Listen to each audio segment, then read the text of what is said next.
Welcome to Circle Sanctuary Network Podcasts, brought to you by Circle Sanctuary, one of the oldest nature spirituality churches in the United States, connecting people of nature-centered paths around the world. Join us through the week for a variety of shows discussing various topics, celebrating the divine in all of its forms, through nature worship, rituals, education, and building bridges of community. Good evening, good morning, good night, good second breakfast, whenever you are, wherever you are. My name is Laura Gonzalez, and I'd like to welcome you to Lunatic Mondays, Lunes, Lunáticos, the very first bilingual show for CSNP, the Circle Sanctuary Network podcast. And tonight we have a great, wonderful guest. Her name is Phyllis Curott. She's a spiritual trailblazer and priestess, an attorney, and best-selling author whose groundbreaking books have made Wicca accessible to the world and awakened an entire generation to the goddess. She is program chair of the historic 2021 Parliament of the World Religions and founder of the Temple of Ara. And I am thrilled, you have to pinch me every time. She's also my friend. Yeah. So, of course I am. How can I not be? I'm so happy to have you here, Phyllis, on Lunatic Mondays. Once again, it's been a while. Yeah. And man, it's been a ride this couple of years. We're kind of not gonna want to talk about it, but we kind of want to talk about it because historic Parliament of the World Religions. But before we get into it, how are you? I'm doing great. I mean, aging is tough, and when I've entered the crone stage of life. When that estrogen switch gets turned off, everything starts breaking because Mother Nature is recycling you. And I'm like, cool your jets, But the other side of that is that you get real clear about how precious life is, how fast it goes, how important it is to pay attention to the things that really matter. And with my lens cleared, despite the fact that there's an organic drop in energy, right? Like I can't, work all day, stay up all night, get 2 hours. I can't do that, right?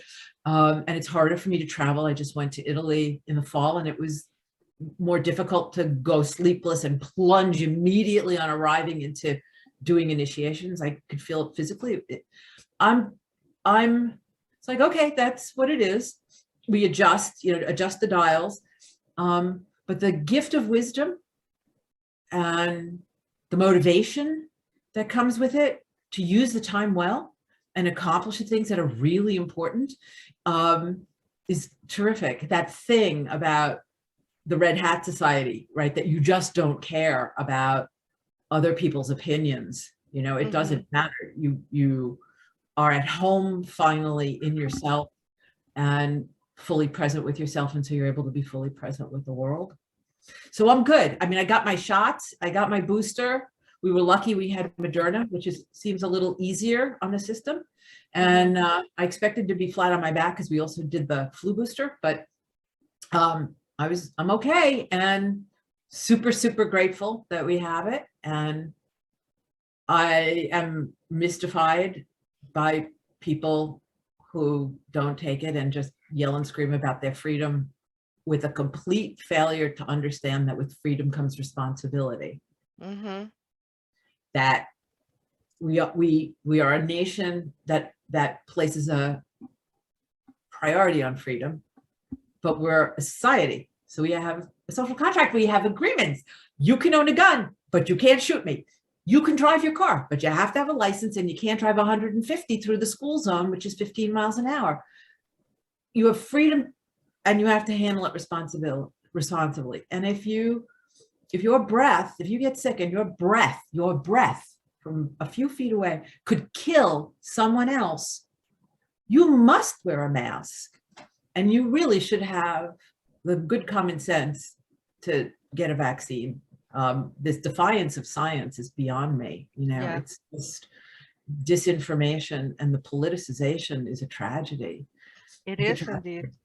So And I that's have, where I am. I'm good though. We're working hard. These last couple of years were traumatic and very difficult, but I tend towards, the extremes of activism and mysticism.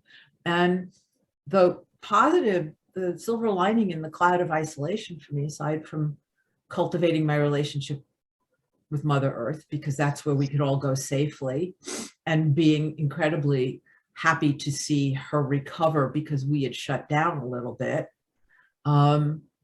was I learned how to do this. I learned how to use this medium. I have an international online circle now that would be impossible without this magic of mm-hmm, yeah. So I've really used the time well to come into the, what's natural to people who are half my age, but was totally unnatural to me. Yeah.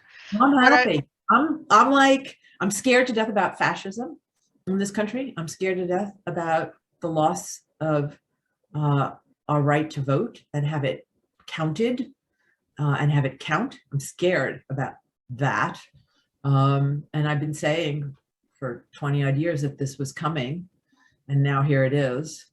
And I'm afraid that people are asleep, that the Democratic Party is asleep, most of it, that people don't see what's happening right in front of them, and that by the time they wake up, it could be too late. That worries me. That worries me. it really worries me a lot how the folks in the United States choose not to acknowledge that there is a whole world around, and that where we are turning our noses up into a vaccine, the rest of the world is quite literally dying to have one. And we just care only about United States, only about our benefit, and like you said, with great freedom come great responsibility. And that is why this media, like you say, this magic of connection, and it has its problems with the globalizing of the planet and this and that. But I love technology, and I love that we are able to do this. And in this case, you and I are in the same country, but on two different ends of the continent. But when we have done events such as Parliament, Yeah. oh my God, where you have people, where you get the opportunity to see rituals in Thailand, or how people pray in Iran, or how somebody will dance and praise the goddess on the other end of the world. We would have never been able to do this if not for this historic circumstances. Yes, that's right. And it was amazing. They asked me to serve as program chair. I had been off the board for 6 years, and I was back on for 5 minutes, and they said I should be program chair. I was like, okay. So I said yes, and we didn't know whether or not it would work, right? Whether the platform would withstand the use, whether people would be able to manage it, whether we would have the same kind of attendance. We had over 4,000 people, and then after the Parliament, because it was recorded, probably another 1,000 views, so about 5,000 people, which is terrific. And we had, like you said, we had people. I mean, I love the technical side of how he did it, right? With the zooming in, especially during the plenaries, which is where I really focused a lot of my energy and time. And they would to craft them, to create an energy and a flow, and to have people literally from all over the world speaking and present, participating, and viewing and responding, giving panels and speeches and religious rituals. And I mean, we had a red tent, and we had rooms where people, on various faith traditions, in a woman's room, and we pulled it off, and it was fantastic. It was gorgeous, and we did it differently. I had an idea that the program committee responded to really positively, and so we went ahead, and instead of the usual method of presentation. Like normally we would do a plenary for women, a plenary for Indigenous peoples, a plenary on climate, a plenary on social justice, a plenary on youth. Instead, we tried to create an emotional arc. So there's the opening and the closing, which very much focused on the environment, but was a general way. And then there was an arc that went from grief, where a lot of us are, to honor the losses and the struggles and the difficulties of the last year and a half, the trauma of illness and loss and death, but also traumas of women's abuse, right? Violence against women, traumas of what's happening to the earth, and all these social injustices and crises about which we grieve and suffer. And then inspiration, a plenary devoted to inspiration, that having honored the sorrow of where we are, how do we emerge from that? How do we transform that? How do our religious, our spiritual traditions enable us to rise up again? And then the concluding plenary, which was activism. What are the things that now inspired and energized, and having our hope restored and our capacities to withstand and to transform these things? What do we do? How do we change ourselves, and how do we change the world so that we're better equipped to deal with the problems that will come to us? And so that was the activism panel. And then we concluded, and what does the future look like? Which is the one where I spoke, and where the Patriarch Bartholomew spoke from the Orthodox Church. It was really an historic convening, not just because it was online for the first time, but also because for the first time we received a letter of greeting and blessing from Pope Francis.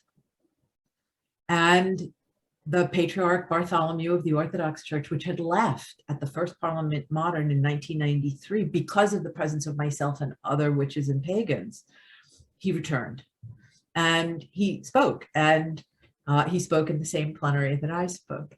And he spoke to the same concerns about our planet and how it's our responsibility. And the Pope's representative, Father Jostrom, acknowledged the importance of the wisdom of Indigenous peoples in addressing the crises of the earth that we have created, and was also acknowledged by the Patriarch. And so while I don't think they came in order to achieve reconciliation with us, it's tacit, it's implicit in their presence, because I was the program chair, right? And we were very, we were very present. We had at least 40, 50 programs in the, from the pagan, Wiccan, witch community. But as we were talking before we started, they weren't there to achieve reconciliation with us, although that was it was an important step towards that, a historic step towards that. They were there because of their deep concerns about the environment. Yeah. And so good, because it's through working together on these critical issues that we advance the cause of reconciliation. And it's, it's an accomplishment of 30 years of work on behalf of and through the Parliament of the World's Religions, and our consistent presence and participation, myself and others, Angie Buchanan and Andres Arth, and all the other people who participate, including yourself, that we have a seat at the table. And as program chair, we have a very important seat at that table. And so I'm going to, looks like I've been informed by the executive director. They asked me to serve as program chair again for 2023 in Chicago. And I foolishly said yes. So it's going to be live and streaming. So it's going to be quite complex to figure out how we accomplish it. And I'm prayerful and hopeful, and we'll ask for everybody's magic that we'll all be well enough to be present together, vaccinated, masked, whatever we need to be. I'm hopeful that it's not too soon, and I'm psyched I'm psyched. We're working on the theme right now. Yeah.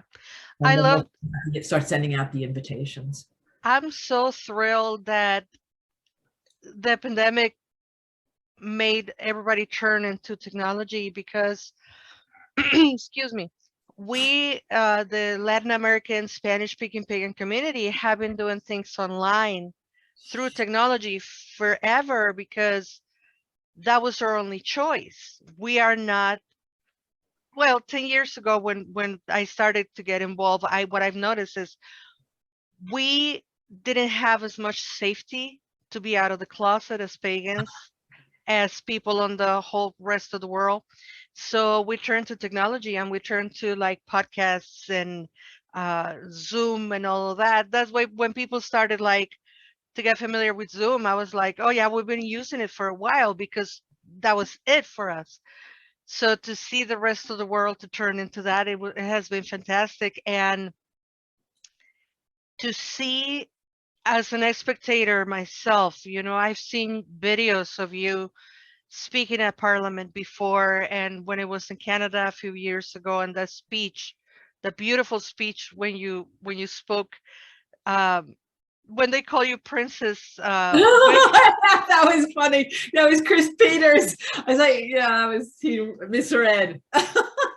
So inspiring to see from all sides, right? Because they choose to come and join us. They who don't like women and religion or priestesses or feminism or earth activism, and how we by exposure we're inspiring each other because we like the feminists, you know, spiritual women have understand that other women choose their religion and choose to wear whatever sacred garments or whatever, and we have understood to respect that. So it is wonderful to see the openness. I had never expected to be able to speak in so many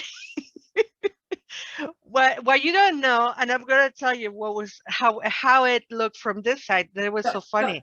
So wait 1 second, because I'm assuming that your listeners know that you gave a really wonderful presentation, really important, that was well attended and recorded, and it was great. I mean, it was terrific.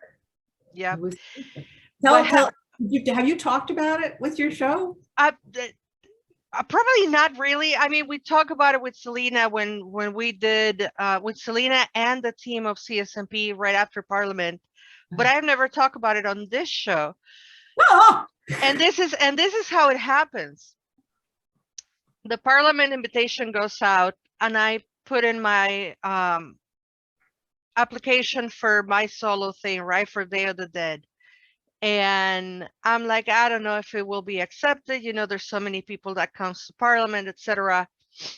And then I started talking to Selena and all the Circle Century team that attend Parliament, and we start putting out these applications, you know. And then we have the invitation to be on this panel by the PLI with Morgana Sitov and all the people from Europe that are doing the Pagan Federation International. And then at one point we turn around and Selena Fox tells me, you know, it's very unlikely that everything gets approved. Right. But if everything gets approved, you will be speaking on 5 different engagements. And I'm like, it's not going to get approved. Not all of it will get approved. And next thing you know, everything gets approved. And I ended up speaking on 5 different occasions, 4 of them panels, of course, and with group of people. My dream come true talking about Samhain, Day of the Dead, and honoring the dead on different traditions with Selena Fox. Amazing. But I also did my solo Day of the Dead, indigenous, reclaiming, historic. And I was like, literally, Phyllis, like somebody pinch me because this is unreal, surreal. Very honored to have be part of it. very, very honored and really looking forward because now I want more. Now I want to be on 2023. So, there's a Right. lot of, there's the fact that it's going to be in Chicago. I'm like, what? Very, very excited and can't wait.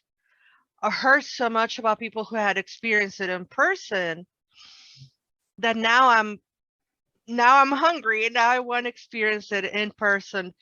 Uh, I'm used to things online, and I think it was fantastic. And I think it really carried that emotional arc that you were talking about. But I can wait to see it in person. And the fact that you have spilled the tea and told us that it's going to be a hybrid, oh my God, this is going to be amazing. That's the plan. And yeah, it's important for lots and lots of reasons. It's more affordable when it's online, because it's extremely expensive for people to travel, to stay over for a week in whatever foreign city they are. And it's hard on the planet, right? So by being online, one of the things that we did this year, which was amazing, was we had 3 regional events going on as part of the parliament. So there was South Asia, Southeast Asia, and Africa. And we had hoped to have something for Europe, but next time. So people in those areas, who couldn't afford to get on a plane and come to, a foreign city, were able to really participate, pull out the stops and participate fully. And there was culture and performances and art and music and prayer and important conversations and panels. And it really expanded the reach of the community. So yeah, doing it online. And it's also really valuable, obviously, for young people, for whom this is just second nature, and who also, if they're students, whatever, they don't have the income to, it costs a fortune to go to Melbourne, to go to Barcelona, to come to Chicago if you're on the other side of the planet. Now they don't have to. So how we do it, integrating it with live, is going to be a very big question, and I don't have the answers yet, but I have tremendous confidence in the staff, and they cut their teeth on this one with the technology. So we'll figure it out, it's a question, and we'll find the answer, and we'll figure out how to do it. There are other conferences that have been done this way now, and you have to prepare for it, because if we're in the middle of another scourge, right, we don't want to fail, right? And we have expenses, so we'll have to do it from a practical point of view, but from a sacred and a spiritual and from an indigenous perspective that cares about the well-being of Mother Earth, it's important. So it's great to be together. There's a magic in being together that was missed being online, although we had chat rooms and ways for people to interact, and people really used them. So during panels and during the plenaries, people were interacting like crazy, which is fabulous. But there's nothing like being squashed in an elevator, right, with 5 people from all over the world wearing different kinds of hats. It's an amazing experience. Yeah. To be together. What I notice a lot I know that other people who have been in parliament before told me it was different, is the amount of people that are speaking about the planet conservation, ecology, eco-activism, and also the amount of people that are worshiping the feminine divine, not self-described as pagans, because they would not use the P word, and that's fine. Yeah. But seeing the increase on the number of people who are speaking of a divine universe or universal image as goddess, we were thrilled. I'm sure you were thrilled. What's your take on all of that? Well, I was I helped create the Women's Task Force in 2013, 2014, and I created the inaugural Women's Assembly. It was a pretty single-handed project, except for the help of Miriam Quesada, who's now on the staff. She was a part-time person then. And the point was to bring the goddess onto the main stage because she hadn't been there before. And to really bring pagans onto the main stage because they really hadn't been there before. They hadn't been on the main stages, on the plenaries. They've been present, but not on the plenaries. And so by creating a women's assembly, the goddess was there. And I, you know, she was there on equal footing with women of all the other faith traditions. And we had Mara Keller, who created the Women's Spirituality Program for the California Institute of Integral Studies, which is a university and is like the only one that gives a master's and PhD in women's spirituality. She was present. Afterwards, she said it was the honor of her life to be one of the women's plenary speakers and to speak of the goddess. And we had you know, a rabbi who invoked Lilith, you know, and so the goddess has arrived and she is there. And we have, on the Women's Task Force, we have women of diverse faiths, but also a solid number of women who are part of this broader community of devotion to the divine feminine. So you have the Jean Shinoda Boland's community, who are just amazing women like Ann Smith and Pat Farrow and others. So it's Sandy Hart from the Charter for Compassion and Sarah, who would not refer to themselves as pagan, but who are absolutely part of the goddess community. And so my responsibility on the, you know, leading the Women's Task Force, and Dolly Daster was also co-chair, and she's just amazing.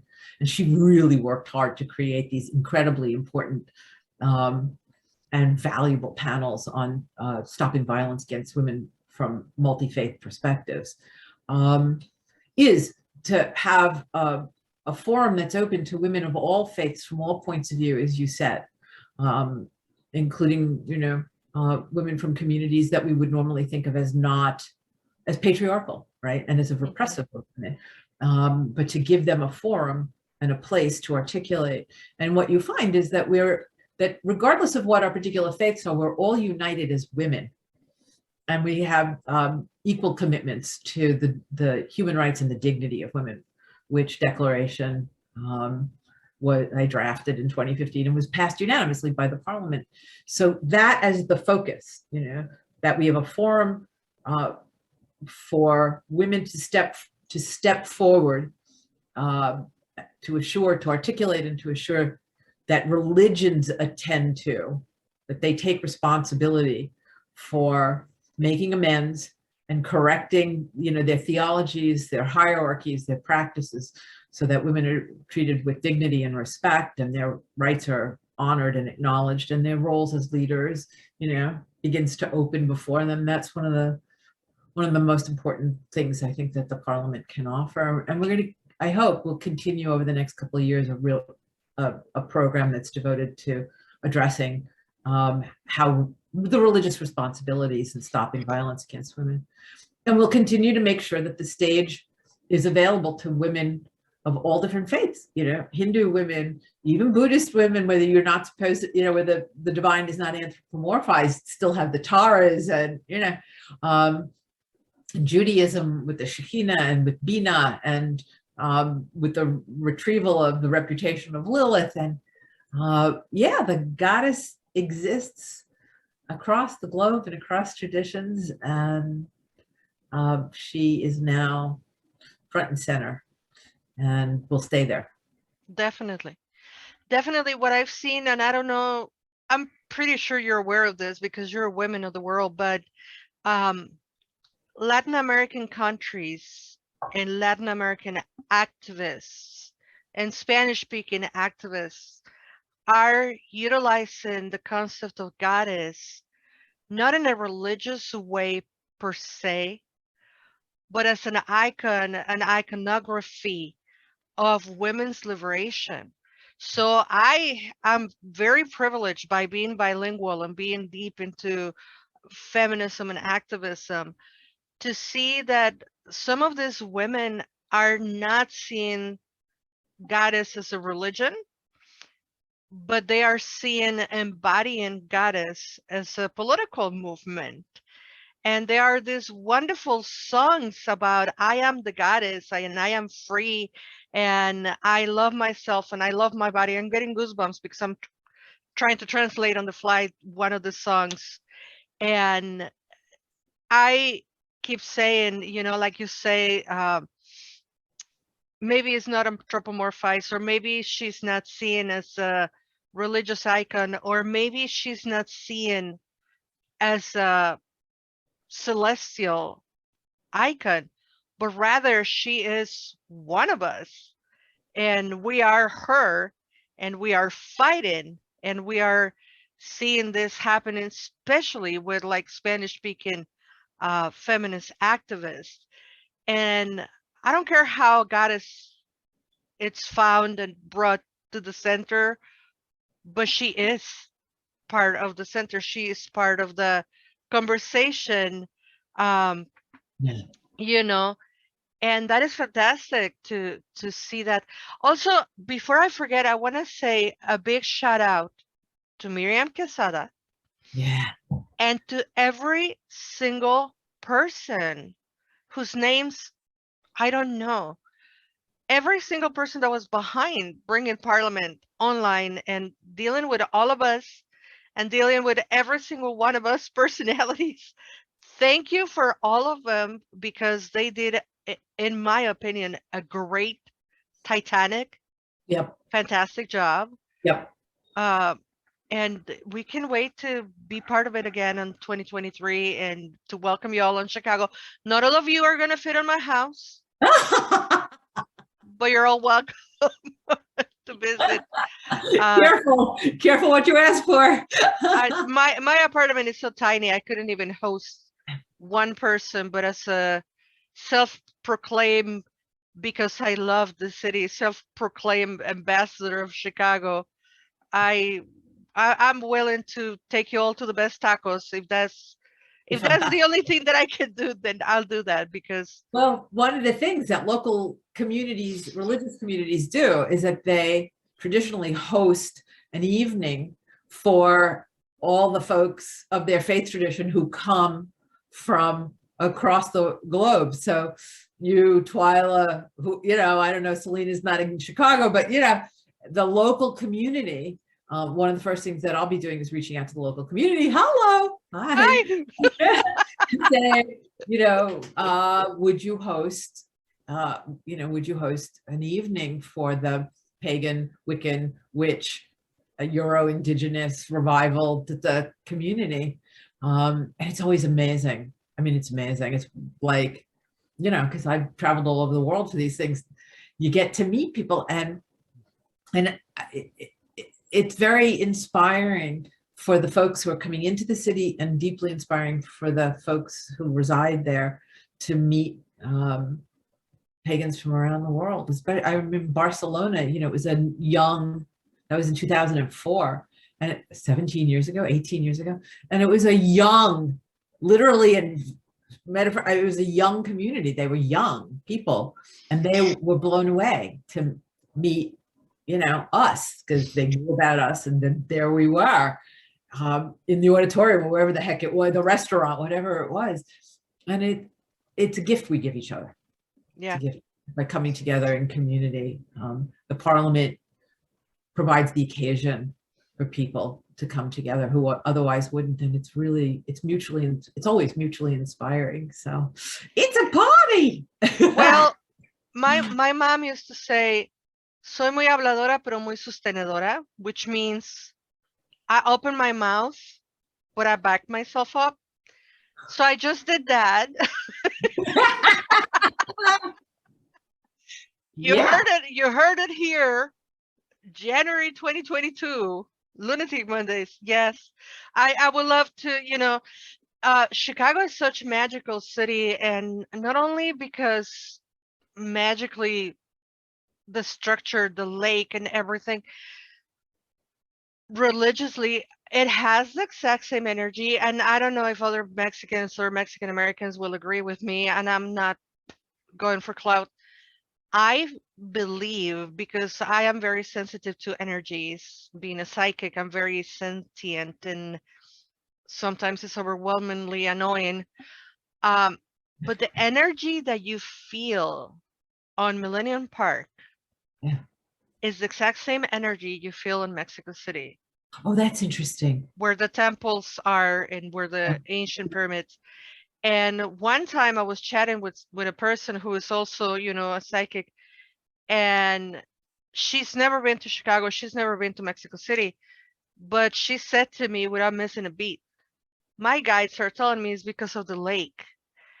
And a lot Ah, of people don't know that Mexico City is built on top of a lake. So I was like, oh, yeah, it might be the anyway, Phyllis, I don't want us to, could be. yeah, Yeah. I don't want us to stop and finish this program without talking about your personal projects. A couple of weeks ago, you did your very first international online circle. You've been very active online. You've been doing a lot of things. Um, what is new? What has happened, and what will happen? Because I know you still not only working for the community as part of the chairperson for the parliament, but you're also doing a lot of work for Phyllis Curott. So what's going on? Can you see her? Yes, we can see her. Yeah. So thank you. Yeah, it's been,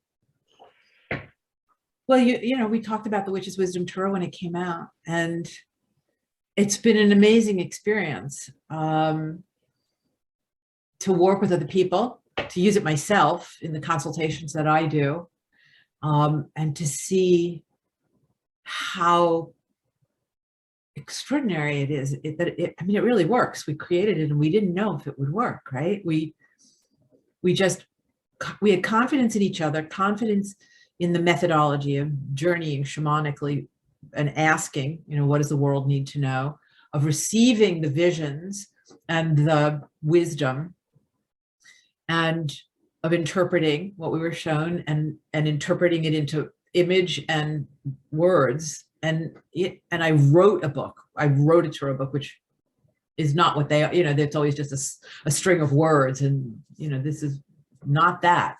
I mean, it's full of guided visualizations and magic. Every card, is accompanied by magic. It's been amazing to work with it and to get feedback from other people who are working with it. I'm really humbled that I was able to participate in channeling it through into the world, because it has oracular power and magic, and it really is working. And it feels like it changed my life in a very substantial way. And into it, I integrated the essence of the work. And it was interesting because the messages that I had received years before were coming through when we were journeying, not a surprise, about the wisdom of Mother Earth and how she organizes all of creation to sustain itself, to nourish life and sustain life, and how we're meant to live. And the magic of creation, how we're supposed to participate in it. And so really, the vision of that, which is now incorporated into the deck, has been the energy and the work that I've just devoted myself to. And even though, the flesh fails, the spirit grows stronger. And so, I promised I would carry the message that she shared with me, and I'm doing it, and I'm being given opportunities to do it. I'll announce here, I'm doing another book in a mad rush. It's essentially, I'm curating a grimoire. It's a spell book. As people who know me know that I have a very different conception of magic, and And in that context, a very different conception of spells. I do not subscribe to any form of mechanical manipulation, quantum mechanical, esoteric. Magic for me is not the definition that you see in these countless books that are coming out right now, these spell books. That magic is the setting of intention and the manipulation of unseen forces to manifest your goal. I mean, like, no, no, we live in it's a living universe that we're part of in both realms of spirit, and as spirit flows through into creation to be embodied and take form and life, to be given life by Mother Earth, and it's not meant to be manipulated in no way, shape, or form. That's a retro patriarchal entitled bullshit way of thinking, and it's saturating a lot of contemporary quick magic, all these little books that are coming out, and the way all these Instagram witches are practicing. And it's not their fault. It's just that nobody's articulated sufficiently a different perspective, a shamanic perspective, an indigenous perspective, a perspective that says that the world itself is holy and sacred and alive, and will work with you because it is organized to love you and nourish you and support you and help you. But you have to approach it with reverence and respect and care, and you have to make magic in accordance with its laws, right? Take no more than you need, give back in kind, acknowledge the divinity of it, acknowledge its living work, ask for help. You don't manipulate, you participate. So I've been asked to write a spell book, and I said, okay, but it has to be my kind of spell book, which means, it may not be the hottest selling thing on Amazon, but it has to be truthful and it has to be respectful. And they were like, fine, can you do it in 6 weeks? And it's like, I'll do the best I can. So I'm working on that, and it'll be out in the fall. And I'm putting as much as I can of what I've committed to sharing about the magic of creation into it, because I don't know whether I will live to write the book that is just about that, which was what I was working on before they came to me. But my nature is always, my magic word is yes. So when I'm asked to do something, I say yes. We started a Patreon. As I'm working and teaching and speaking, more and more people are coming to help and to ask, how can I participate? And so Heather V has come forward to help me, and we redesigned the website, which is so gorgeous now. And she's doing social media and taking bits of my teaching and putting it out there. And so, the Instagram is fun. And she said, you've got to do a Patreon. She said, you're doing all this without anything coming back to you. When you've done this your whole life for more than 40 years, except for the books, and she said, and Patreon is a way for people to support you. And I said, well, I don't know. Okay. And she put it up, and people have been coming and coming and coming. And I did my first international online wisdom circle last night. I've done a number of them online now because of the pandemic. So I know what's possible, but I was able to work with people who are already sort of somewhat familiar with my work. It was so powerful and so beautiful. And we did a simple intention setting. I believe in intention. It's just one step. You need energy, and you need heart, and you need emotion, and you need reverence, and you need to act in accord, and you need to do it according to the laws of creation in order for it to manifest. And it was powerful and beautiful. We had people from I had somebody from Mexico City. I had someone we had Norway, Japan, Taiwan, Australia, Belgium, the Netherlands, England, Canada, all over the United States. Was astonishing. Just, we made real magic. And And it was incredibly beautiful and deeply moving for me. So I'm going to be working every month. We're doing an international wisdom circle online, and I'm so psyched to do the next one. Yeah, I mean, we're facing one crisis after another, and I don't know that we have the time to fix what's been broken over thousands of years. But I talked to you about it. I had a long depression when I saw how badly things were damaged in comparison to the way they were supposed to be. And she came back to me, the Anima Mundi, La Madre Terra, and she said, "You're useless to me like this. You're useless. You've got to pull yourself together, right? And get to work."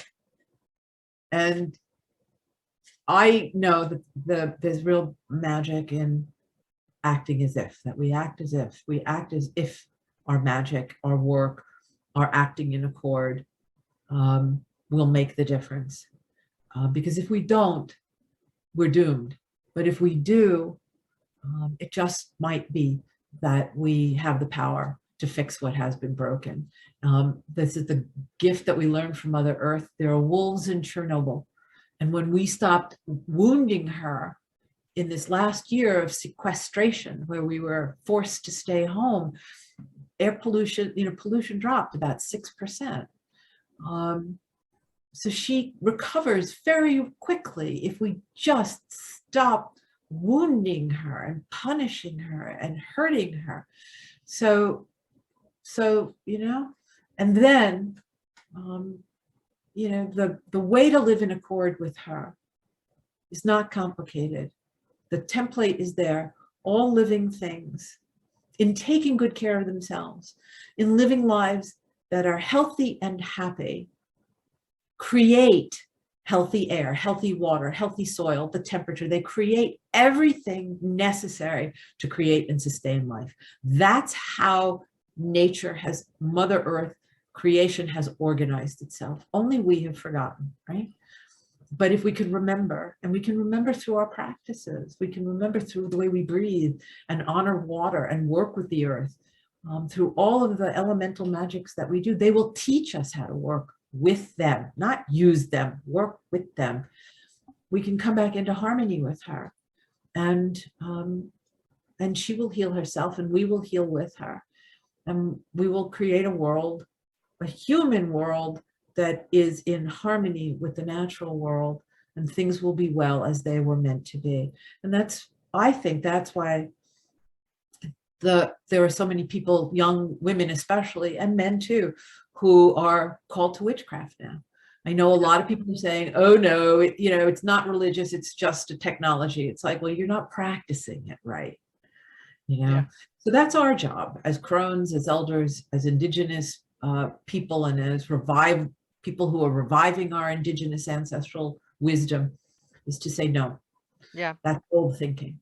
We live in a world that's divinely alive and is to be worked with in that way.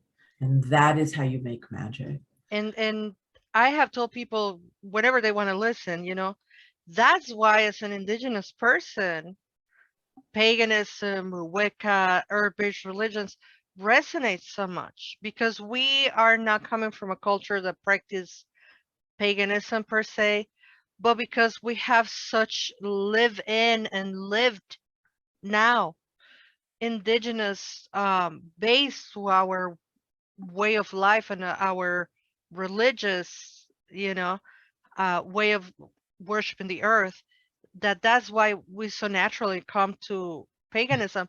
Because I have some of my apprentices like, but why, if you're indigenous, you're into this like all European pagan? And I'm like, because you're seeing Europe as now, and what we're practicing is pre-colonial Europe, is Right. Indo-European, is shamanic, is Right. earth-based, and it just makes sense.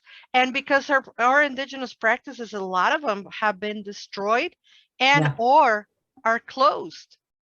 Yeah. So I never have enough time to be with you, because we have 5 minutes left. And for those who don't know, for those who haven't catch up, we are pre-recording this show because Phyllis is an incredible busy person, and so am I, very, very busy as well. So we decided to pre-record. The added benefit is you get video. So you're not only able to listen to us on a podcast, but this video will be on my channel and it will be on Circle Sanctuary's channel, YouTube. And I cannot like I'm gonna take advantage of you, Phyllis. Today being January 24th, we still have um, a brand new year, and I know you've been playing with your cards all the while you were talking to us. So not to put you on the spot, what do we have? Wonderful. For oh my God, for a fire. For a fire, for those who cannot see it, is four wonderful foxes sitting together, playing together, and the art is just darling. And if you cannot see this in the videos, I invite you to acquire Phyllis Curott tarot deck so you can actually see all of the art. But Danielle Barlow, artist. Danielle Barlow, artist. And there is a whole show about the tarot deck that we did a while ago. You can go ahead and listen to that. Just Google Phyllis Curott, Lunatic Mondays, Laura Gonzalez. It will pop up. And you pulled the 4 of fire for us today. So appropriate. It's really interesting, right? Because our conversation has been this international, global scale, the goddess on the globe, on the global stage, pagans on the global stage, women on the global stage, the implications of that. And then, we wind to the personal and the intimate, and how that is profoundly connected to the whole planet. And the card is this deeply intimate, personal kind of a card. So back and forth, back and forth. It's the Hearth Fire. And it's a card, it's just a beautiful card. The magic that goes with it is a protection spell for hearth and home. But it's a reminder. The fox is, you can see here in the Pilgrim card, the fox is one of the first totems of the deck, one of the first guiding spirits of the deck that appeared to us and was darting all over the place, driving Danielle a bit mad, but I have a familiar by the name of Foxy, little Karen, and I'm used to it.